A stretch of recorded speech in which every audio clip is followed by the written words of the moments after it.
il y a aujourd'hui ces dizaines de migrants sur le rivage qui sont coincés entre Vintimille et la France. Ils sont à 50 mètres de nos frontières. Ils disent vouloir mourir ici plutôt que de retourner à Vintimille. Ils sont les otages d'un bras de fer entre deux pays. Qui va gagner ou qui va perdre dans ce jeu macabre ? Alors sans doute les migrants eux-mêmes vont perdre dans cette histoire.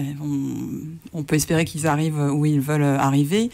Mais je pense que dans cette situation, l'Italie et la France jouent au ping-pong avec chacun ses arguments, hein, j'ai envie de dire. L'Italie trouve que la France n'est pas solidaire comme d'autres pays européens, mais aussi on ne peut pas éternellement fermer les frontières franco-italiennes à cause des accords Schengen. La France, de son côté, renvoie l'Italie à d'autres dispositifs juridiques européens sur l'accueil des demandeurs d'asile. Oui, la France se retranche très facilement derrière Schengen, hein.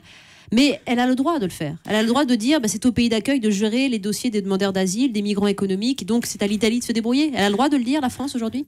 Alors, elle a le droit de fermer ses frontières s'il y a vraiment un problème de sécurité publique. Alors, des dizaines de migrants, ça suffit pas à être un problème de sécurité publique. Et elle ne peut le faire que pendant un mois. Donc, c'est pas une solution pérenne.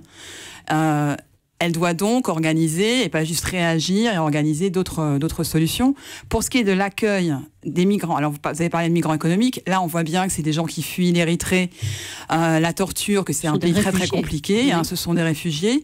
Et là, la demande d'asile doit effectivement être déposée normalement en Italie s'ils viennent de là, mais il y a d'autres circonstances qui peuvent être importantes, par exemple est-ce qu'ils ont de la famille dans un autre pays européen, donc c'est pas uniquement le premier pays où ils sont passés.